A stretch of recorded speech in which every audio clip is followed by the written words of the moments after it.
오늘은요, 에베소서를 살펴본 5번째 시간인데 그동안 살펴본 내용을 잠깐 되돌아보기로 합니다.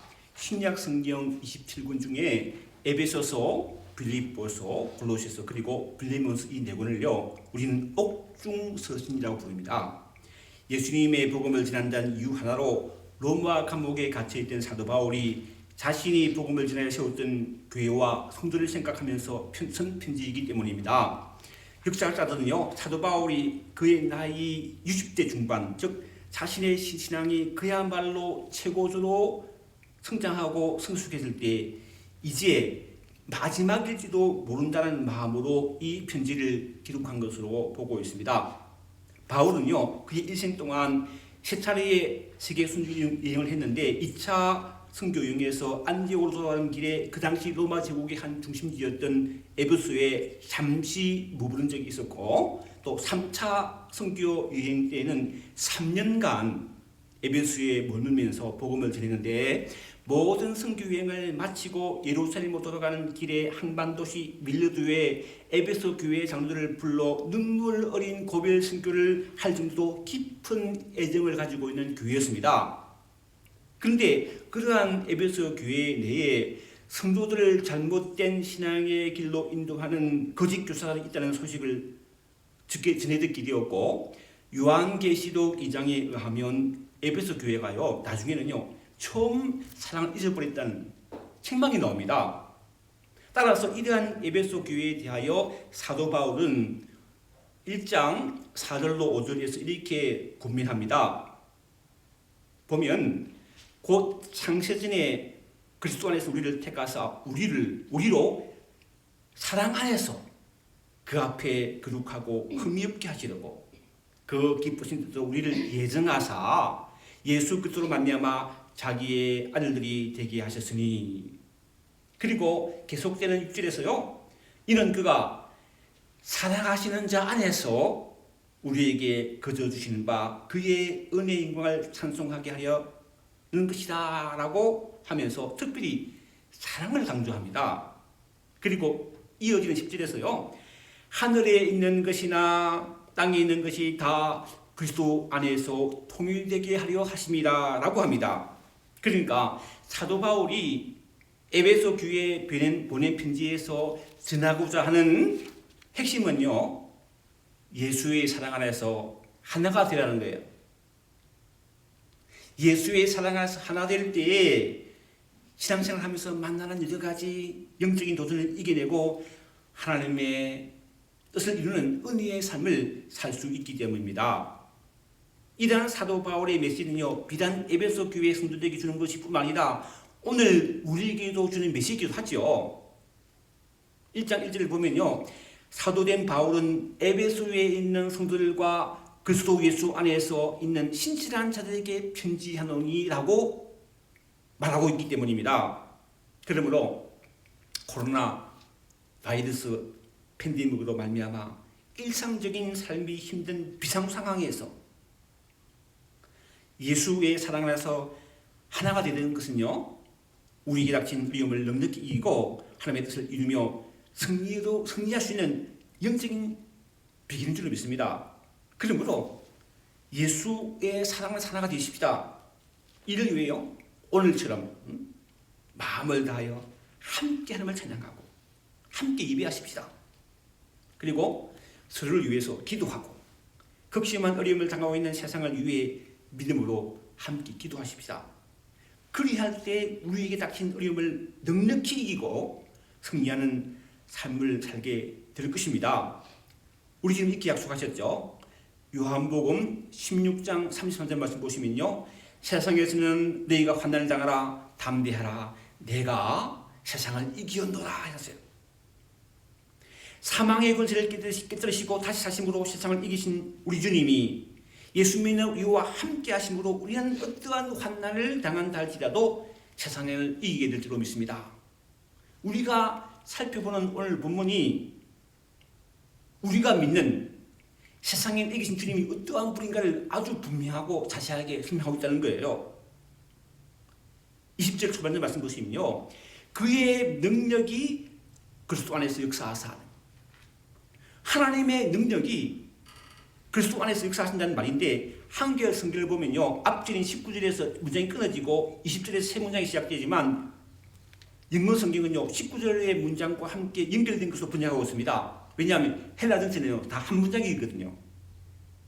그래서 영어 번역을 따라서 알기 쉽게 다시 말해보면요, 그리스도 안에서 역사하는 하나님의 능력이 얼마나 큰지를 내가 알기를 기도한다는 말이에요. 제가 고등학교 3학년 때 같은 책상을 쓰는 짝지가 이거는 늘 전교 1등하는 똑똑한 친구였어요. 요즘은 좀 달라졌겠지만 그 당시는요 공부 잘하면 최고죠.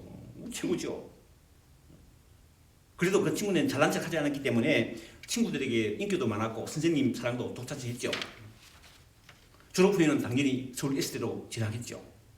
근데 한 번은요 그 친구 집에 놀러 갔는데 가보니까요 집 대문에서 현관까지 가는데 10분이 걸려요.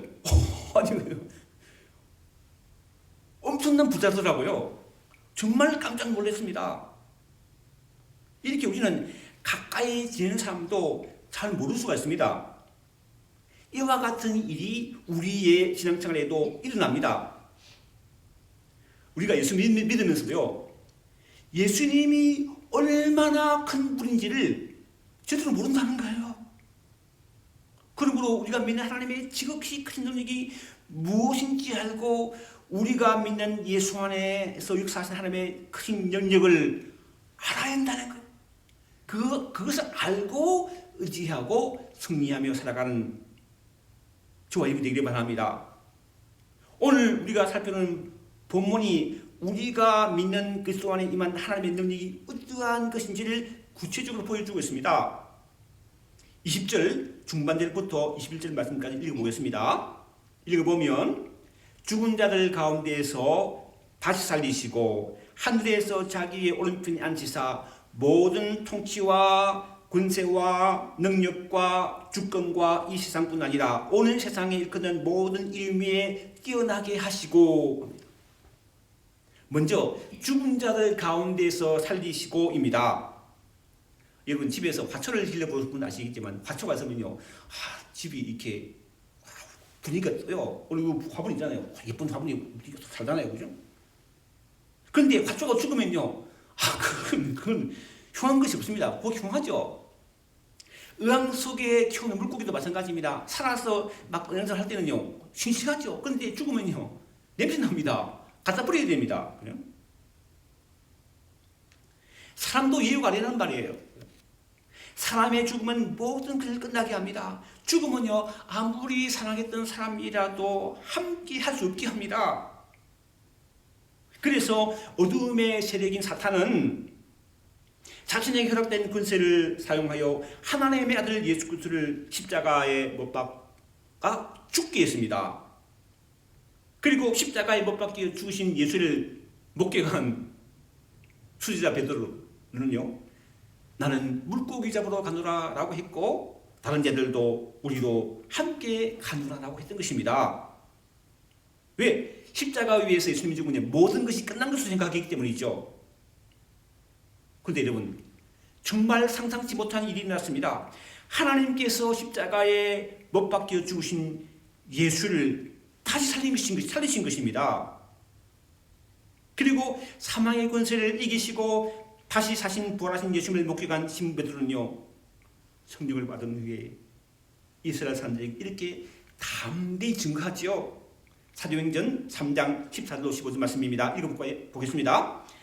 너희가 거룩하고 어려운 일을 극복하고 도리로 살인한 자를 놓아주기를 구하여 생명의 주를 주겠도다. 그러나 하나님이 죽은 자 가운데서 그를 살리셨으니 우리가 이 일의 증인으로다.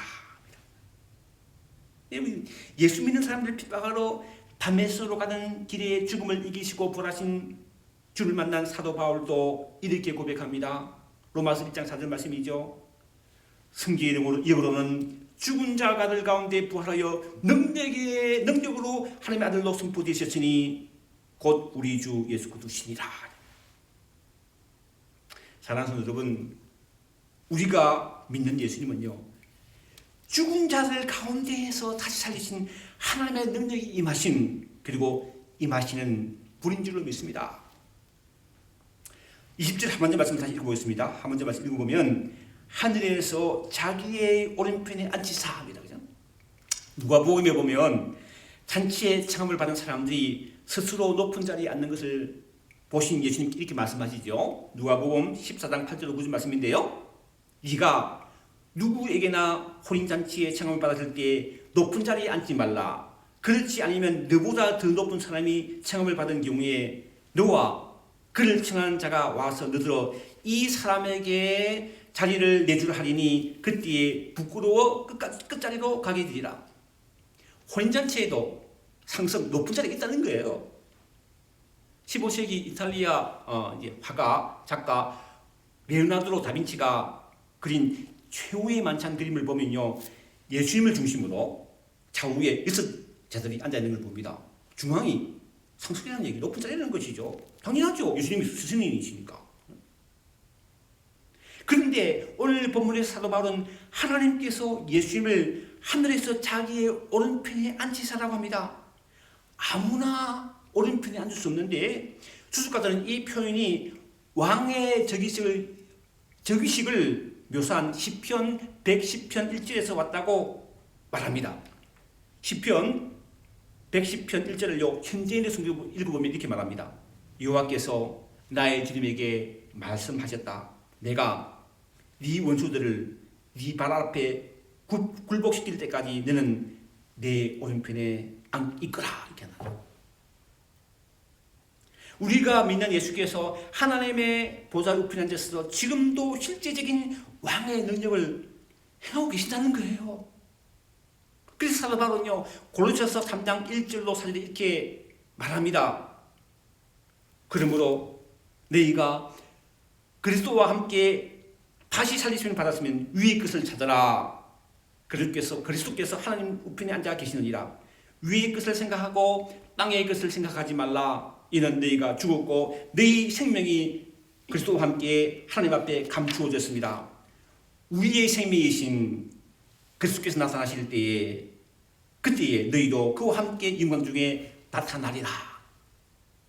이처럼 우리가 믿는 그리스도께서 하나님 우편에 앉아 계심을 믿고 위의 것을 찾음으로 생명이신 그리스도께서 나타나실 때에 저와 여러분들도 그리스도와 함께 영광 중에 나타날 수 있길 바랍니다.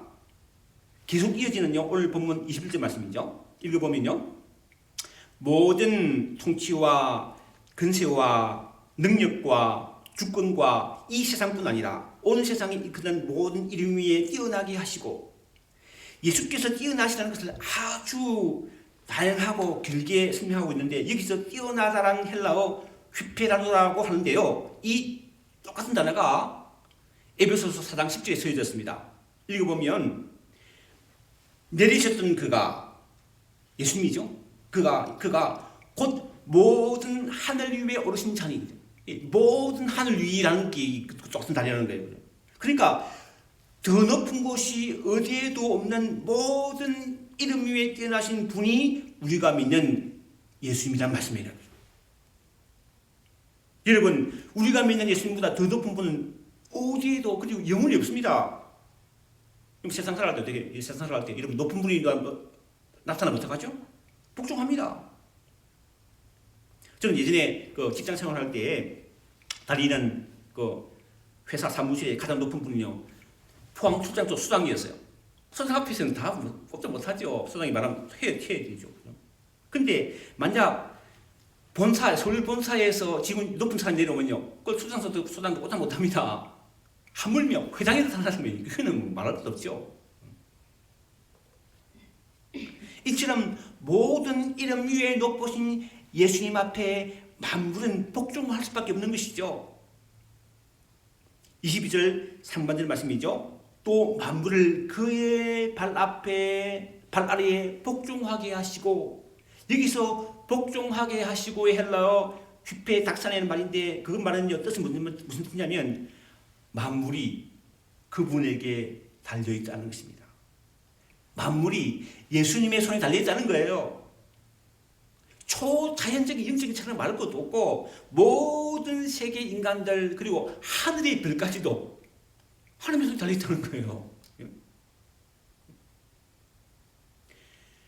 그러므로 그리스도의 주권, 그 다스림에 복종해야 한다는 것입니다.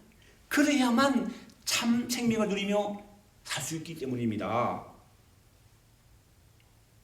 22절 하반절 말씀 다시 봅니다. 그를 만물 위에 교회의 머리로 삼으셨느니라. 우리는 그 세상에 유명한 사람을 만나면요, 높은 사람 직접 만나면 기회가 되면 내 그 사람 만나 자랑하죠. 그럴 때가 되더라고. 너무 유명한 연예인이나 만나면 만났다 얘기하죠.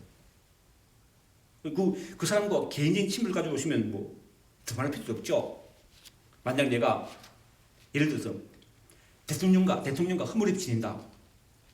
크게 힘이 되죠. 살아가면서. 그런데 하나님의 보좌 우편에 앉아 계시고 세상에 일어나는 모든 일임에 뛰어나시며 만물을 복종하게 하시는 예수께서 교회의 머리가 되신다고 합니다. 그게 뭐냐면 내가 나와 늘 함께 반드시 함께 계신다는 거예요. 그런 얘기죠. 정말 놀라운 진리가 아닐 수 없습니다. 그렇죠? 생각해 보세요. 사람의 몸 중에 다 있어야 되지만 다리가 없어도 살 수는 있어요. 불편하지만. 팔이 없어도 살 수 있어요. 장기 중에 하나가 없어도 불편하지만 힘들지만 살 수는 있습니다. 그러나 머리가 없으면 사람 살 수 없습니다. 머리가 없으면. 머리로부터 모든 생명이 부여되기 때문입니다. 이처럼 하나님은 예수님을 교회의 머리로 삼으셨다는 거예요. 이 말을 다른 말로 하면 하나님은 교회를 위해서, 우리를 위해 그 크고 놀라운 권능을 사용하시도록 예수를 머리로 주셨다는 것입니다. 여러분, 머리가 되신 예수께서 교회에 생명을 불어넣으십니다. 우리에게 생명을 불어넣으신다는 거예요. 또한 머리가 되신 예수께서 교회를 친히 다스리십니다. 이 진리를 잘 모르는 사람은요, 교회는 목사가 다스린다고 생각하거나 그 교회에서 오랫동안 신앙생활을 한 어떤 장로나 집사가 다스린다고 생각합니다. 그러나 여러분, 절대로 그렇지 않습니다. 교회의 머리는 예수님이시며 머리이신 예수님이 친히 교회를 다스리신 것입니다. 우리는 교회의 머리이신 예수님을 받고 예수님께서 불어넣으신 생명으로 자라게 되며 성숙해 가는 것입니다. 그래서 사도 바울은 에베소서 4장 15절에서 이렇게 말하죠. 오직 사랑 안에서 참된 것을 하여 범사에 그에게까지 자라지니라. 그는 머리니 곧 그리스도라. 머리 대신 예수님으로부터 공급받는 생명으로 주님을 닮은 그리스도인도 자라가기를 하나님이 원하신다는 거예요. 23절이 그것을 잘 보여주고 있습니다. 23절 보면요, 교회는 그의 몸이니, 교회는 그의 몸이니. 여기서 교회라는 말은요, 눈에 보이는 건물을 말하는 거 아니죠.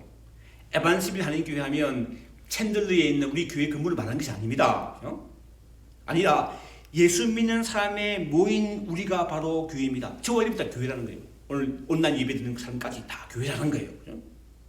그리고 좁은 의미에서는 예수 믿는 여러분 각자가 교회다. 여러분 각자가 교회라는 거예요.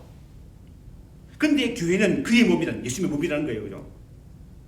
예수님이 우리 교회의 머리이시고 우리 교회는 머리이신 예수님에게 연결되어 있는 그야말로 뗄래야 될 수 없는 살아있는 유기체, 살아있는 몸이라는 거예요. 우리는 예수를 머리로 하는 몸입니다. 한 몸이라는 한 몸. 그러므로 우리는 서로를 정말 소중하게 여기야 합니다. 그 사람이 목사라서 혹은 장로라서 혹은 그 사람의 믿음이 좋기 때문에 소중한 것이 아니라 머리가 되신 예수님의 몸을 이루고 있는 한 지체이기 때문에 정말 소중하다는 거예요. 그래서 주님은 양과 염소의 비유를 통해 이렇게 말씀하십니다. 너희가 여기 내 형제 중에 지극히 작은 자 하나에게 한 것이 곧 누구에게? 내게 한 것이다. 우리 각자가 한 사람 한 사람이 머리 대신 주님을 둔 몸의 지침을 깨닫고 서로를 균형하기 위한 교회 공동체가 되기를 바랍니다. 그리고 머리 대신 주님의 민족을 기그리 듣고 순종함으로 하나님의 아름다운 교회 공동체로 세워져가는 은혜가 여러분의 이런 것처럼 삶 속에 우리 교회에 있기를 바랍니다. 23절 전체를 다시 읽어보면요, 23절이죠.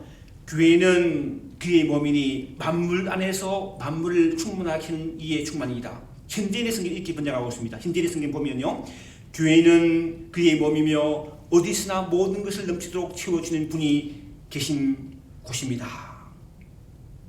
쉽게 말하면요, 머리이신 예수님께서 우리 교회를요 충만하게 하신다는 거예요. 교회는 믿는 사람의 모임이지만 교회 내에서는요 사람을 바라보면요 낙심하고 실망합니다.